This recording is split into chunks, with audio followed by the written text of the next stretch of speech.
Representative Stephen Malagari is a Democrat who represents the 53rd Legislative District in Montgomery County. Montgomery County has been an epicenter of the coronavirus crisis from the beginning here in Pennsylvania. What do things look like in your district? Well, first off, Phil, thanks for having me this morning. I really do appreciate it. In Montgomery County, we are the epicenter. We've been seeing our cases rise. However, as of late, we're starting to see them start to flatten out slightly, which is a good thing. And you're seeing a little less positive cases now. This is all relative upon testing. So we need to make sure that we have adequate testing out there, which we don't have right now. So when it comes to our senior living facilities and when it comes to our general population, we need to make sure that the testing is available. But what we're seeing currently, people are complying with the stay-at-home order. They're quarantining at home if they have been exposed, and we're seeing those numbers not totally dramatically increase that they were predicting very, very early on. So we're actually seeing a little bit less of the over inundation in the hospital facilities than we were expecting up front. So you always prepare for the worst and you hope for better. And I think we're seeing a little bit better than what we expected. Now there are challenges with PPE. There's challenges with getting protective equipment and making sure we have masks for people to wear and gloves. And that we're trying to actually find good solutions for. And I think the community is really stepping up as far as making masks for individuals, but also we're finding and we're being able to purchase through procurement on the county level and also from local authorities being able to get protective equipment as well. There's still a need though, and if anybody's willing to donate, we're always looking for donations to go to our frontline workers in our hospitals and also making sure that our first responders and our police and fire and EMS have the protective equipment that they need as well.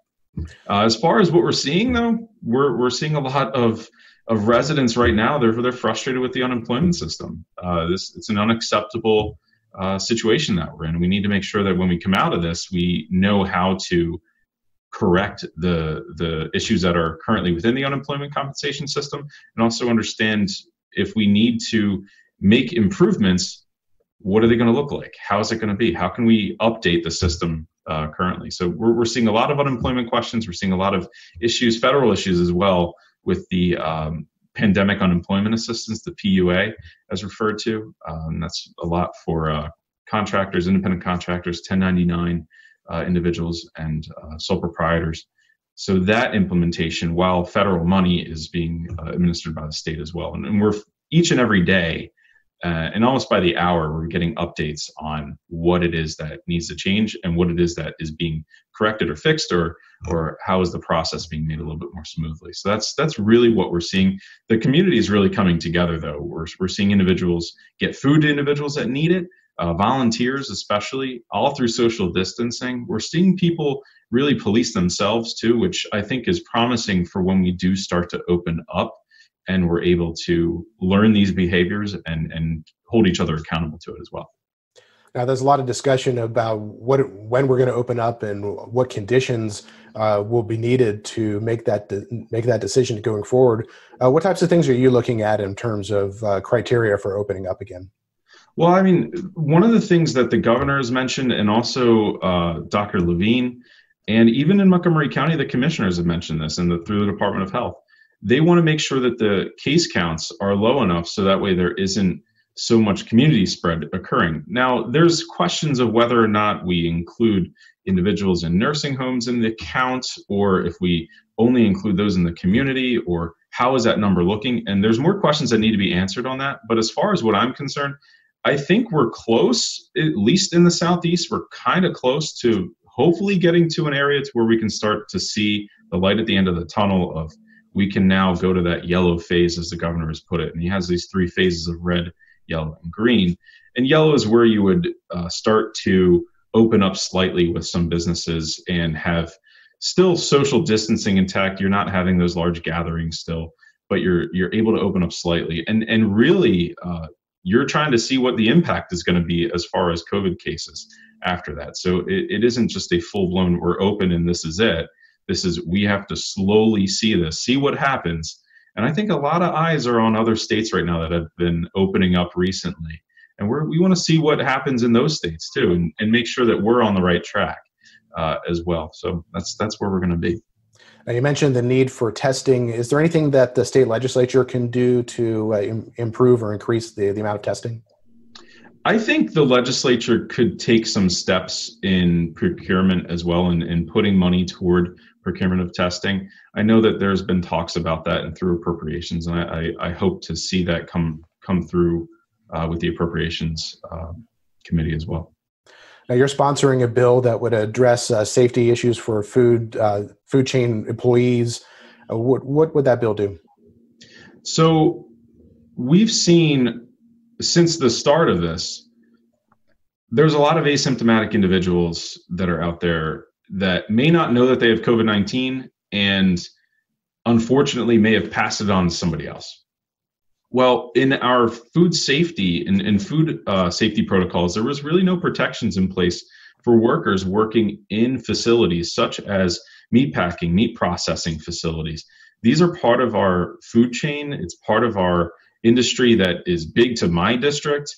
We have multiple food processors in the area, and we want to make sure that the employees stay safe, because if they're not and they're taking it home to their families, well, obviously that's a bad thing. But in addition to that, if you lose employees, then you're not going to be able to get the work done. And for the food chain, this is a very important part of keeping us sustained as a society as well. We need to make sure we have food. So what this legislation does, we want to make sure that food processors and manufacturers, while essential during this time, there aren't any specific safety mandates. Now, the governor has come out and put in some mandates for some food processors. And what he did was he looked at some of the things in our bill to make sure that workers can be safe. We're seeing in other states, though, where full plants have been shut down. In my district alone, we had a meat processor shut down for 2 weeks because of COVID-related infections. And what this would do is, when you're looking at the facility itself, you want to make sure that the facility, while initially it's not designed with COVID in mind. So you have a lot of people on the floor working at the same time, and they're all under one roof. And in this unusual time, we really have to mandate that employees, employers as well, take this seriously, COVID-19 seriously, and make sure that there are safety regulations in place to keep the employees and our communities safe from increased spread. So the legislation calls for a common sense, practical safety mandate that food processors and manufacturers must take. They need to take these precautions to stay operating in Pennsylvania for the safety of their employees and the communities where they live in. So these would include social distancing protocols, such as more space for break rooms and for meal breaks, and make sure that there's more spacing, hand sanitizing breaks, limits on the number of people and employees allowed in a break room, and changing table configurations to allow for more social distancing as well. So you would change the actual configuration of tables in a break room.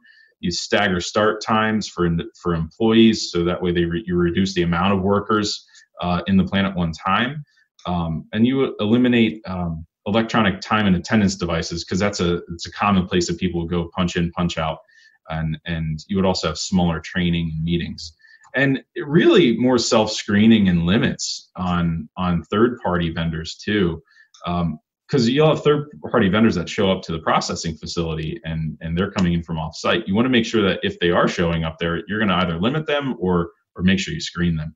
And temporarily, you're going to be prohibiting temporary employees from being used interchangeably between different work sites. And it's really just to keep viral load under control and making sure that you're not bringing in new outliers into the equation, or new variables rather.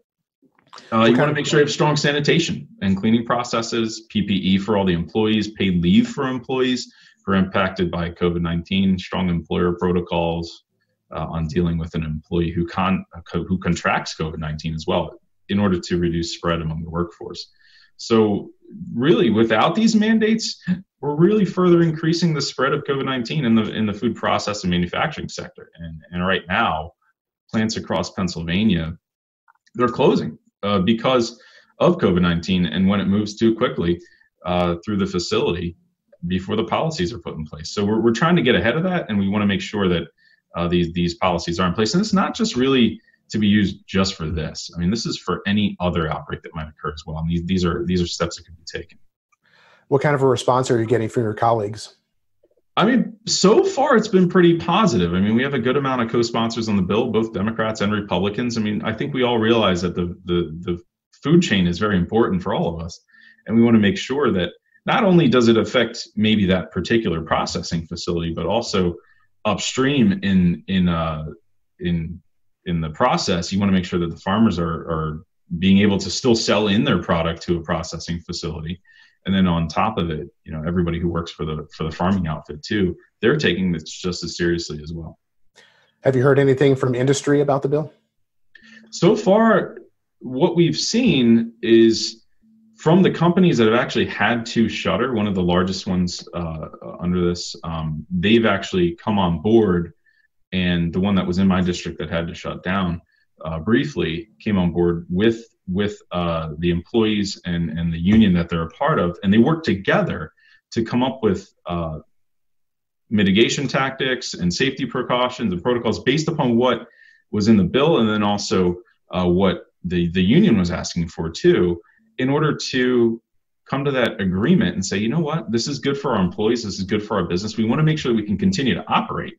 Clearly, if they're shutting down because of this, they had to do something. You can't just do nothing and expect it to change. So they were able to come together and really put these practices in place. And we're starting to see other manufacturing, meat processing manufacturing facilities come together and put these processes in place as well. And mind you, not every single one is jumping on board yet, and it'll just take time. But I think as time progresses, you'll start to see more put these precautions in place. Where's the bill in the legislative process?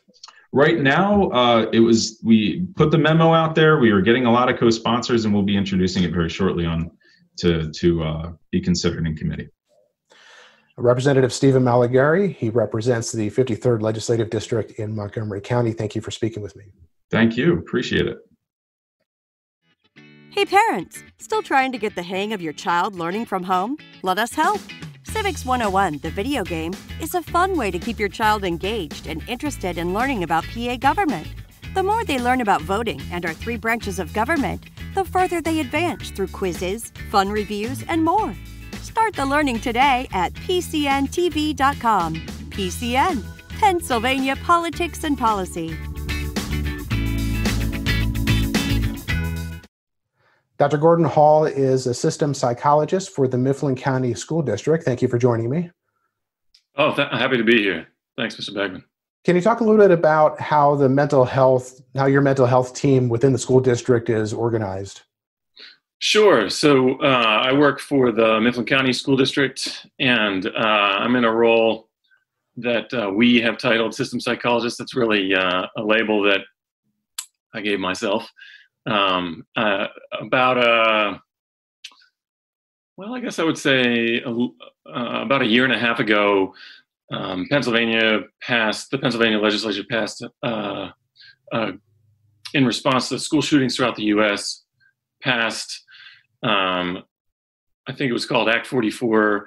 It made grants available to improve school safety throughout districts in Pennsylvania. And so we had a grant writing team that came together in Mifflin County, and we went through an overview of the security measures within our school district. And what we found was that when it came to physical safety, we were in alignment with a lot of what was considered best practice. But when it came to psychological safety, there were some areas that we wanted to build up. And so we wrote a grant proposal that was ultimately successful to develop what we called at the time a K-12 psychological safety plan. Really what it was a comprehensive school mental health program that included screening for social, emotional, and behavioral disorders, and then connecting students to a continuum of supports that started at a low intensity level and then went all the way up to a much more higher intensity depending upon student need. So I stepped out of my role as a school psychologist and stepped into the role of a system psychologist, kind of helping implement the various components of this grant. That was what I was doing when the pandemic hit. And then since that time, we had to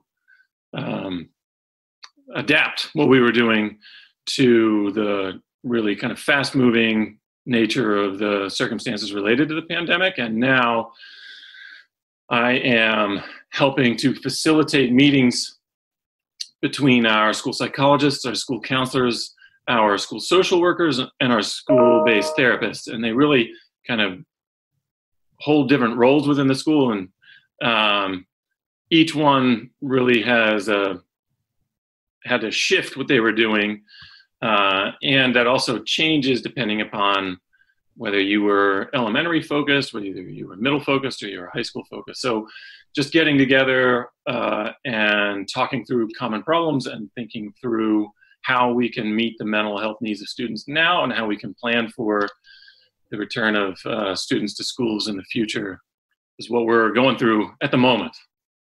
So with everybody working from home, how are you keeping in touch with students and teachers and what their concerns are? It's a great question. We're doing that a couple of different ways. So what I am doing is I am holding Zoom meetings, and we hold them with, essentially right now we have 3 standing meetings. We are doing a Zoom meeting with all school mental health professionals. That's the 4 groups that I mentioned. And then we are holding an elementary mental health team meeting and a secondary mental health team meeting, because things can look really different K to 5 than they look 6 to 8, then they look 9 to 12. And our counselors are our main point of contact because they're coordinating with our school principals, and they're also providing, they're facilitating the provision of school lunches in the building. So they're still very much on hand and helping with like basic needs. And then our school social workers, who are sort of our school community, they serve the function of bridging that gap between the school and the community. They're much more the individuals who are going out to the homes, and they're also much more familiar with like case management programs through community mental health agencies. Like in our area, those are Senclear and Marikey. They're still doing, they have a caseload of individuals and families that they're working with. So they're meeting with people now, and they're conducting Zoom meetings and connecting people with services. So they're sort of our on the ground people. Our counselors are more keeping us in the loop with the teachers. And then we have, and we're lucky in Mifflin County to have an organization called Communities That Care. That is an evidence-based program, community level program that has a connection to the Prevention Research Center at Penn State. So it's basically helping communities select evidence-based intervention programs to support their needs. So we have a Communities That Care coordinator who kind of helps us get the feel for what the community is looking for from the school. And they participate in all 3 of the meetings that I mentioned. What types of mental health challenges are students facing now? I mean, the number one thing that I think we all are aware of is just the isolation that can play out in a lot of different ways. I think students are number one, isolated from their peers, their day-to-day, their routine, the predictability, and parents. So I think even if we were to take a best case scenario where both parents have employment in this situation and they're trying to work through the pandemic, that means that family unit is going to need to create a whole new schedule, a whole new routine. And what we know about crises is that what students look for is predictability. What they look for is the ability to know what's coming next. That's what's really going to give kids a feeling of security. And without a school and without any kind of precedent for a moment like this, we have had to scramble to help parents and help families and help teachers create that kind of routine, that structure, that predictability, that sense of security for students. What is it? What types of things do you advise parents to do to create that stability? The number one thing that we're advising everyone to do is to take stock of where you are. So the very first thing that we do with teachers when we talk about addressing psychological crises or moments when students are presenting with PTSD symptoms, we use the analogy of when you get onto an airplane and the flight attendant goes through the security measures that are available on the plane. They always advise, when the oxygen masks drop down and you're a parent, the intuitive response in the moment is get the oxygen mask on my child. But the security message is you need to put your own mask on first, because if you pass out, then no one's going to help your child. Obviously not no one, but you're in a much worse position. So we use that analogy for psychological and mental health safety with parents and teachers and caregivers of any kind. The first thing that we want everyone to do is check in with yourself, because if you're going to try and console a child who is understandably afraid in this situation, but your emotions are heightened, that child is going to sense that right away, and that's going to be all the more frightening for a child. So checking in with yourself, being able to take care of yourself, creating structure for yourself, and then modeling those kinds of things for your child, and being upfront about this is what I'm feeling in this moment. It's we're all going through a lot, and it's a frightening time. I mean, I talked today with my wife about having being able to set structure for our daughter, and we have a 3-year-old daughter and a 1-year-old son, and they're both going through just a period of like heightened emotions, and we have moments where we're like, why is this happening? And then we have to, remind ourselves, oh, we haven't seen anyone for almost 7 weeks. It's understandable that our children would be showing different emotions, and that we can acknowledge that that's something that we should expect. So I guess that's the first thing, is check in with yourself. And then the second is providing as much predictability as is possible. Whether that means setting a schedule, if that's something that works for you, or just setting like a loose, these are the things that we have to get done today. So having some pictures for your kids if they're younger, or having like just a to-do list for older children. These are the things that we need to get done today, but we can pick them and put them in different orders, providing kids a sense of control, that kind of thing. And then the last thing is, with schedules, giving kids something to look forward to. So building in activities that are going to be soothing. And some people can really get into that mindful piece, but we can also just be mindful by having activities that are outside when it's sunny out. And April hasn't been exactly cooperative in that department, but when it is sunny out, getting outside when it's not, putting on the raincoat and jumping around in muddy puddles, doing that kind of thing with kids. Those are our kind of like simple recommendations, because we also don't want to overwhelm people and set really high expectations. What are some of the differences between, say, how elementary school age children deal with stress versus, say, teenagers? Yeah. So I think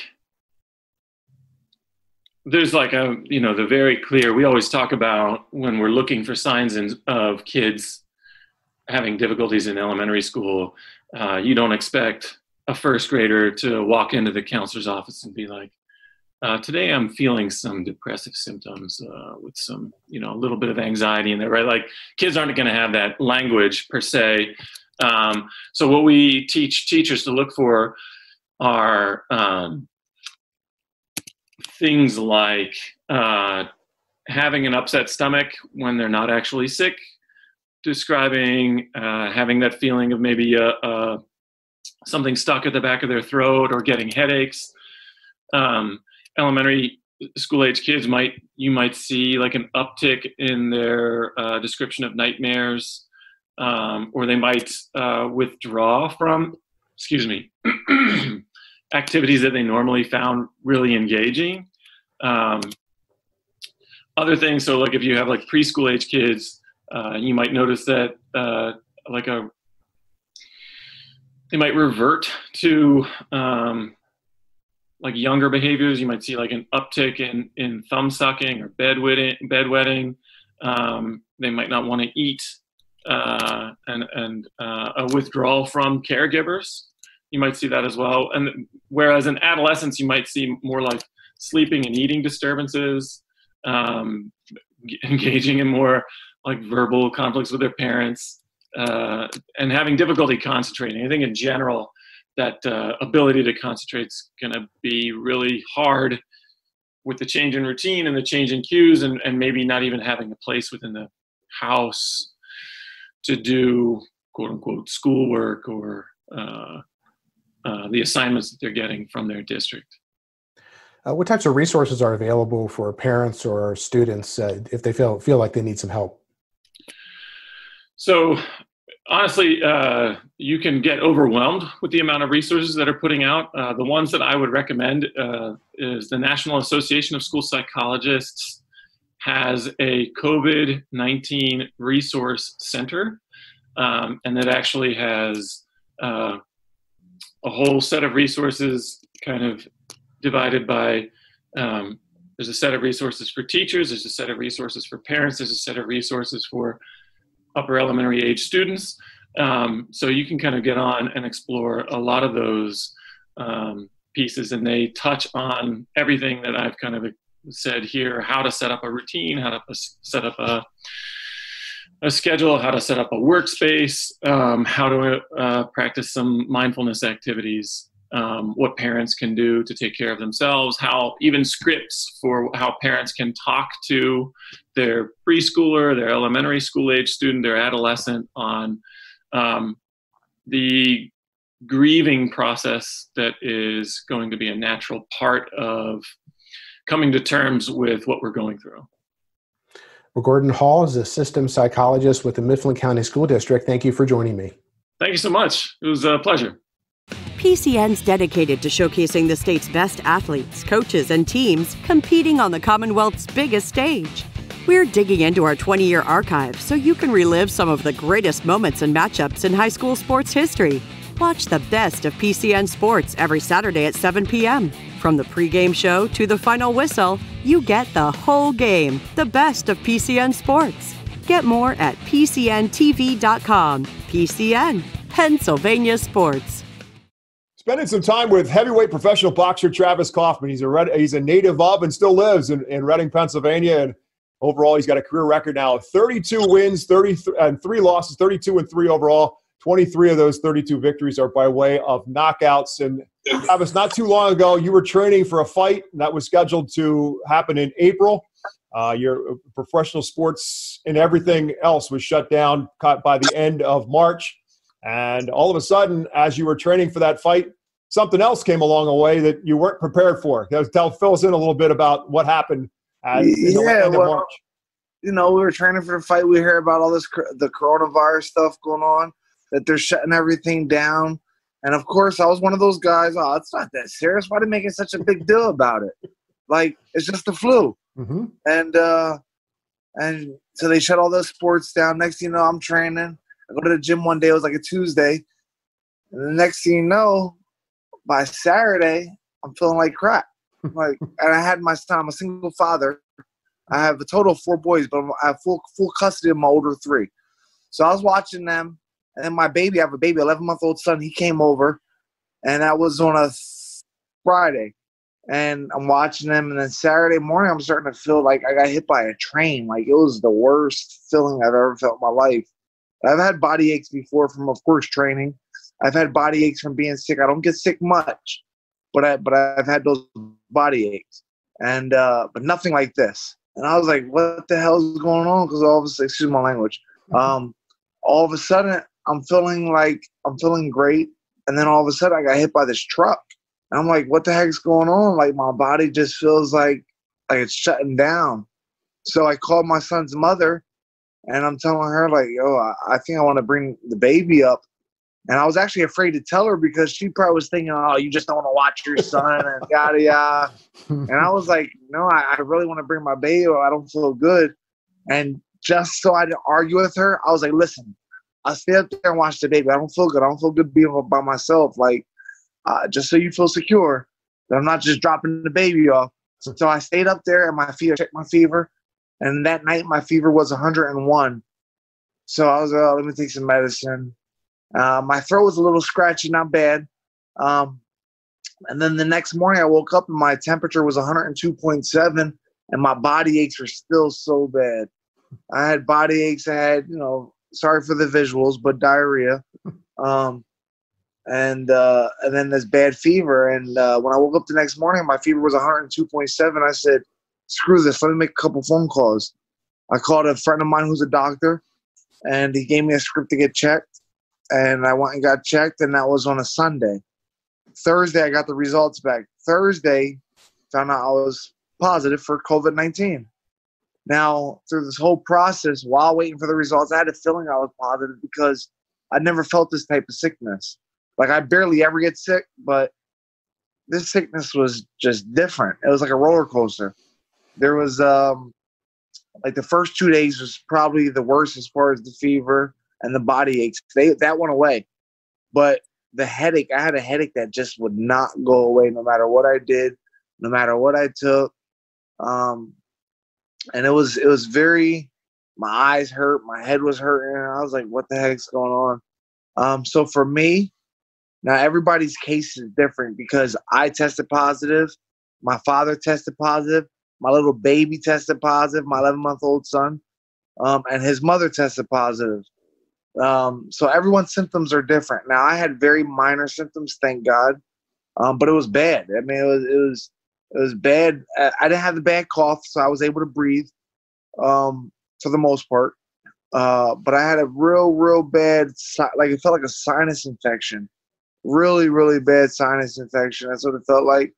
A headache would not go away. My cough was very minor. But my dad had a real bad cough, so every case is different. I didn't have a sore throat. My kid's mother had a really bad sore throat. So every case is different, and that's the bad part about this coronavirus is that they're not like the symptoms aren't all the same, and everybody heals faster. Some heal fast, some take longer than others to heal. Me, I healed fast. I was after 7 days of symptoms, my symptoms were completely gone. Now it's been about almost 3 weeks since I've been symptom free. But it was one of those sicknesses that were very scary because there'd be a day where I feel like I'm okay, where I'm kind of normal. I still have the headache. But I feel for the most part normal.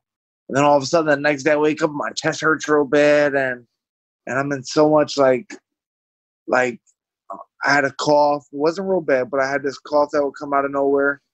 And there were days where I felt like I was great, and then there was days where I felt like, man, I might die. So it was very scary. But I mean, the truth was, I was never scared for me. I was never, because I know I'm healthy, I'm young, I'm an athlete. So for the most part, I'm in shape. Minus the fact that I was off for 16 months because of shoulder surgery. But I know for the most part I'm young and I'm healthy, so I wasn't really scared for me. When I found out my dad tested positive, I got emotional and I was very scared because you hear in the media about the older people with underlying health issues. When my dad had open heart surgery, my dad's also diabetic. So I wept and I was scared. And I was more so scared because I know he has these underlying health issues. Not because of what I felt when I was going through the sickness, because the sickness itself, for me, I can't speak for everybody, the sickness itself didn't scare me enough. But the thought of it might affect my dad in a bad way, that is what scared me. Yeah, I think there's a couple lessons really from what you're saying. One is that, look, a lot of people out there who think that I'm young and I'm strong and this can't beat me. You're 6'3", 230 plus pounds, and a professional boxer and a heavyweight boxer. You said it right, 230 plus pounds. I was giving you the benefit of the doubt because depending on where you are as a professional boxer and how close you are to ring day, I know that weight can change. But the reality is, it still got you. But there's a piece of the puzzle that you got to worry not just about whether or not you can handle it, but who else you might impact, who else in your family you might impact.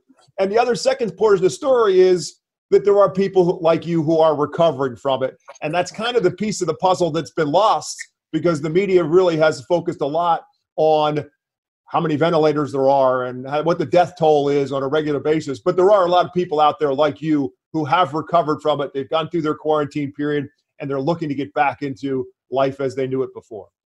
Right. And like I said, I personally, there are a lot of people recovering. There's a lot of people dying as well. And it's most of the people that are dying are people with underlying health issues. But that doesn't mean I hear people all the time because, of course, I'm on social media. And when I announced that I had it, to raise awareness for people, to let people know what it's about, what I'm going through, and everything else. Then, of course, you got these what do they call it? Conspiracy theorists. Oh, it's not that. It's the 5G tower. And I think that's another thing we have to deal with in the future. But this is a real sickness. It's not like – we all have our own beliefs. I'm going to keep my beliefs to myself. But it is a real sickness. It's a real sickness. And I just think, you have these people who are these conspiracy theorists that it's not real, that the media is making it up. Now – the media may be making up the numbers on the aspect of who's dying and who has it. Maybe. I don't know. We really don't know unless we're behind the scenes. But I do know firsthand that it is a real sickness. And I know firsthand how contagious it is. And that's the bad part is because when I got sick, I don't remember being around anybody that was sick. Now, I was also up at the casino, and so I was around a bunch of people. But I wasn't like shaking hands with people who were sick. I wasn't doing any of that. And next thing you know, 5 days later, I'm sick. So you got these people who really believe that it's not that big of a deal. And maybe it won't be a big deal for you. It probably won't. Probably won't be a big deal for somebody who's healthy, and that's the truth. But it will be a big deal for our grandparents, for our parents. And that's where it's the big deal at, because even if they don't have underlying health issues, well, minor health issues, they can still, this coronavirus could trigger what's going on inside of them and kill them. Now, do I believe every death being tallied is from the coronavirus? I don't know. I'm not working behind the scenes. I pray it's not all from the coronavirus, but we don't know, and I think we have to take these precautions. And I think I put this post up the other day. I think the problem with America and why it's so hard to pretty much detain us in our homes is because we're a quote-unquote free country. We're not used to people telling us what to do. So when our government tells us, hey, lock down, stay inside, we're like, screw that. I want to go outside and live my life. You got a lot of countries where, from what I read now, of course, things could be made up and whatever else, but I read that these countries who are able to lock their country down, they're doing much better. They're doing so much better. So I don't know what the next step is on whether we lock us down, whether we open up the economy. I mean, I would love for the economy to be back open because we're doing bad financially. So I would love for it to be back open. But at the same time, if we open it back up, do we raise those chances of the coronavirus spreading more? I don't know. All really good points and very well articulated, I may add, by you as well. Let's talk a little bit about your background. You are raised in a family. Most families don't want their kids to fight when they're kids, but your family's a little bit different. As a member of a boxing family, your father, you mentioned your dad, Marshall Kauffman, has been around the game of boxing for all of your life for sure, and a good portion of his life as well. So tell us a little bit about what it was like growing up in the family of the Kauffmans of Reading, Pennsylvania. Well, the truth is, a lot of people don't know this, but I hated boxing. I hated boxing with a passion. And the reason why, my father was a single father. My mom wasn't around, so he was a single father. So when I was a kid, my dad had his own business, and he still has the same business till today, Kauffman's Interior Sources. He reupholsters furniture. So he had this business, and he was at work all day long. And then he goes and opens up the gym in 95 when I'm 9 years old. So not only was he at work all day long, he then went to the boxing gym where he's at for another 2-3 hours training people. So me personally as a kid, I hated boxing because it took my only parent away. The only parent I had, it took them away because they loved this so much. I used to feel like, man, my dad don't love me. He loves boxing more.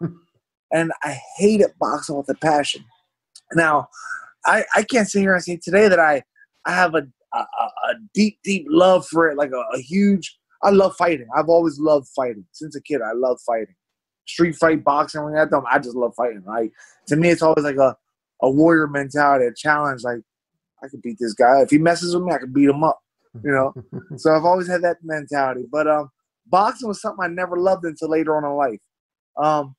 Growing up, and of course, a boxing home because my dad was always traveling, was always at fights, was always this, was always that. I hated boxing because it took my dad away from me.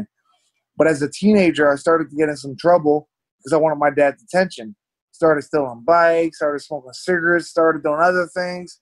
And I got my dad's attention, but the wrong attention. I used to get my butt whipped bad. And I got the attention I wanted. He gave me the attention, but not the attention I wanted. So I remember being 14 years old, and I was going to Reading High School, and I got jumped by a group of kids, and the one kid that set it up, he was a boxer. And we were in the same weight class, and my dad was like, Travis, you got to fight this kid. He's entering the tournament, and blah, blah, blah. And I was like, all right. Well, being a street kid, coming from Reading and having that mentality of, my mentality was I got jumped by a group of kids. I'm getting everyone back one by one. And, of course, I never got everybody back one by one. But the one kid who boxed, who set it all up, who set up me getting jumped, set it all up, I got him back. And I beat him, and I beat him bad. And I seen the joy on my dad's face. And I was like, man, maybe I could do this. Now, I'm 34 years old now. I'll be 35 in 2 months. So I've been doing this. I started at 14, so 20 years. So I asked my dad all the time, like, what the heck did you see in me? Because I was terrible. Like, I couldn't fight. It just always, I had heart. I had the biggest heart in the world. And that's still till today. Like, I'm not scared of nothing, but I also have a big heart in the aspect of helping people out. And it kind of screws me in the long run. But having a big heart is a good thing in boxing. That's right. You're just a gentle giant, Travis. That's what you really are when it's all said and done. Absolutely. It's crazy. I have a 13, he'll be 14 soon. I have a 13-year-old son who's 6'2", 260 pounds. And since he was born, the day he was born, they called him the gentle giant. And that's what it is. I'm looking at him right now while I'm talking. He's a gentle giant. And, but I'm really a gentle giant. Like, so I've always asked my dad, like, what is it you see in me? Like, I couldn't fight back then. Like, I was never scared of nobody. And he said that's what it was. I was just never scared of nobody. If he wanted me to spar a 35-year-old man, I would put my stuff on. I'd spar a 35-year-old man. If he wanted to spar a world champion, I put my stuff on to spar a world champion. I didn't care. I was always one of those guys like, let's fight. And even till today. Speaking of which, I've seen you do a little jawing on social media with the guy who is the heavyweight champ, and that's Tyson Fury. I think there's a big piece of Travis Kauffman who'd like a piece of Tyson Fury. Yeah, well, Tyson Fury, he was off for 2 years because he was going through some personal issues. I don't want to get into that because we all have our own personal issues. And but he was going through some personal issues. And for his comeback fight, they wanted him to fight me, and he turned me down.